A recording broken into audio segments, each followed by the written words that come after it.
Okay, guys, I have about 20 minutes before this medication wears off, and I'm gonna spend it talking. Don't judge me, okay? I'm supposed to be resting, right? You're not supposed to know what the fuck I'm looking. Look, okay. And all this, I know every member in this committee's been here this year working during committee, during session, voting on bills. Yes, sir.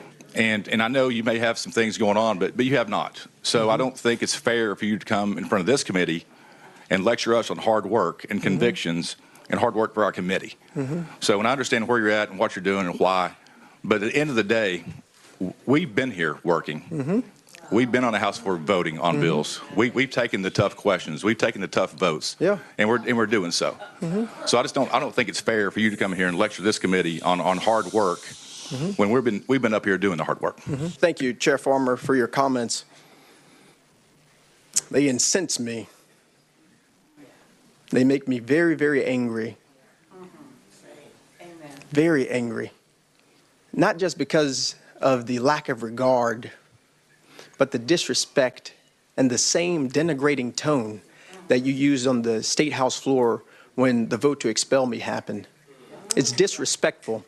It's unbecoming, and it's beneath the standard of a person who's supposed to represent in the Tennessee House of Representatives. It is a pathetic excuse for you to not answer the question of why we are doing nothing about the gun violence epidemic than to personally attack me. But let me explain to you what I have been doing, Representative, since you asked. My brother, Temperance Darnell Pearson, one of the loves of my life, passed away from gun suicide on December 1st of 2024. And since that happened, it shattered my family like gun violence has shattered so many families. Shattered my nephew's lives, my mother, my father, my other brothers who are remaining. I buried my brother. I planned for his entire funeral. My fiance made his obituary. I made sure that he was taken care of, even in death. That's what I've been doing. But also, not just that, I went to all of my nephew's schools. I met with their principals and their teachers to ensure that they are okay. I gave them and made sure that they had grief counseling and that they're seeing a psychiatrist. That's what I've been doing. And while you're talking about hard work, you need to realize that our job is not just in this state house with these marble floors. Our jobs are on the streets and in the communities that we serve. And so while you've been here passing bills that have been hurting transgender children, while you've been here passing bills that have been hurting the poor, hurting the marginalized, hurting the disenfranchised, while you've been here passing bills that have not ended poverty, while you've been here passing bills that have not helped people who need Medicaid expansion, while you've been here doing the hard work of making sure that our state is not the state that it can be, because you have decided. Representative Pearson. Reality of our situation is only to be. Representative Pearson. While you've been here doing that, I've been in my community. Representative Pearson. Meeting with young people, going to school, registering. Representative Pearson. That's what I've been doing. Hard work doesn't just happen with this legislation. It happens. Representative Pearson. And if you will, Chairman, just one more minute, because Chairman Farmer seems to think that he somehow Representative Pearson. seems to understand my life better than I do. You need to understand that hard work isn't just sitting there and shutting up and passing a bill. It's doing the hard work of justice and love and mercy. It's Okay. doing the work of making the voices of the poor and the marginalized, and it's taking your All right. and your pain and your heartache, and it's standing in front of people who you know may not like you, standing in front of people who you know will disrespect you, people who you know will talk down to you, and saying in the honor of people like my brother, in the honor of people who have died from gun violence, in the honor of people who have died from suicide, we need to pass better laws, Representative Pearson. and fight for a state where everybody is able to live more freely from the pain of gun violence that me and my family are experiencing. That's what you need to think about, Chairman Farmer. Come on. And if you can't think that, learn to shut up. All right. All right. Ladies and gentlemen. Learn to shut up. Ladies and gentlemen. Hey, Representative Pearson. No, sir. No, sir. No. Don't touch him. Do not touch him. Do not touch him. Do not touch him. Don't you ever come back to me and my family. Bye, Farmer. Please stop. But don't you ever Bye, Farmer. Take care of him, Justin. Come on. Come on, Justin. Come on, Justin. You're okay. We love you. Thank you, Okay. So, couple of things. One, that was Representative Justin Pearson out of Tennessee. And before I get into the giant elephant in the room, I want to address a few things. First and foremost, condolences to the Pearson family, because dealing with any type of death in the family is rough, but dealing with a suicide, that's a lot. And so before I even say anything, I do want to say condolences to that family. But I got questions, okay? I want you to keep in the back of your mind some of the things that he was saying, right? Passing bills that harm trans children. What does that mean? What does that mean? Harming trans is it because they're not going to be able to get the surgeries and the medications that they think that they need? Let me ask you something. You said that you got a bunch of people therapy that were dealing with your brother's incident. Okay. Are you suggesting, my question is, are you suggesting any laws that recommend therapy to these trans children? And I know, look, I know this is probably gonna get me in trouble, probably with some of my friends, but I gotta be real here. If you truly believe that you were born in the wrong body, do you think that you do not need therapy? I'm gonna wait. Anybody? Bueller? No? Okay. I want to know, what specifically does he mean by harming trans children? Because I don't believe in giving anyone under the age of 25 a bunch of medications that's going to alter their chemical makeup that makes them uniquely them. There for a while, I thought I was a boy too. Yeah, there for about 3, 4, 5 months. I don't know how long it was. I was little. But I refused to go to the bathroom like a lady.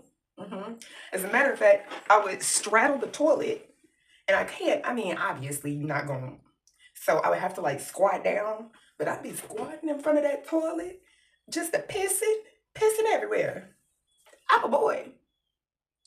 I'm not a boy. So I would really like to know, what is his definition of harming trans children? That I just want to, let's just be clear on it, okay? He very well could be harming trans kids. I don't know. He could be trying to pass a bill saying that all of them got to get taken out back. I don't know. That's why I'm asking the question, okay? What is harming trans children? That's number 1. 2, again, condolences to the family. And again, this is going to get me in trouble with a lot of people. And I'm sorry. I'm so sorry. But guns don't kill people. People kill people. They do. And if he hadn't had a gun, he would have used a rope or a knife or poison. The fact of the matter is when somebody has it in their head that they're going to off themselves, they're going to find a way to do it. I'm not saying that there's nothing that you can do to stop it. Absolutely, there's plenty that you can do to stop it. But if they're going to do it and you take away a gun, they're going to figure out another way to do it. I do have severe post-traumatic stress disorder and severe, or no, they called it major depression. I have major depression. As opposed to what? Minor depression? Just a little bit depressed? I don't know. Anyway. That's what I was diagnosed with, okay? You would think that somebody with PTSD probably shouldn't have firearms. Maybe you're right, but I can have them. It's my legal right to have them, so I'm gonna get them. Now, obviously, if I, go off and start shooting people or whatever, take the fucking gun away. Like, if I start saying some crazy shit online, somebody needs to be like, hey, she's saying crazy shit. Hey, she's saying that she want to do some shit. Hey, get her. Where the people's at, get her. If something like that was the case, that would be a different story. But I'm not killing nobody. I'm too busy. I got too much to do to be setting up murders and hiding from murder. I don't got the time for all of that. I got shit to do. What I'm getting at is, I can have firearms. It is my legal American right to own however many fucking firearms I want to own. Okay? Now, again, if somebody at 5150 me, then that would be a different story. I wouldn't be able to own any firearms, okay? So my question is, what gun laws are you trying to implement here in Tennessee? I don't know what y'all thought y'all heard. Y'all thought everybody in Texas got a gun? Everybody in Tennessee got a gun. My dentist has a gun. And he's African. I mean, like, I'm so serious. Like, everybody got a gun, so I'm really wondering, what type of gun control laws are you trying to implement here in Tennessee? That's what I want to know. Are you trying to fix it to where people like me can't own firearms? Because then I'm going to have a problem with that. I don't have a problem with that. I believe that unless,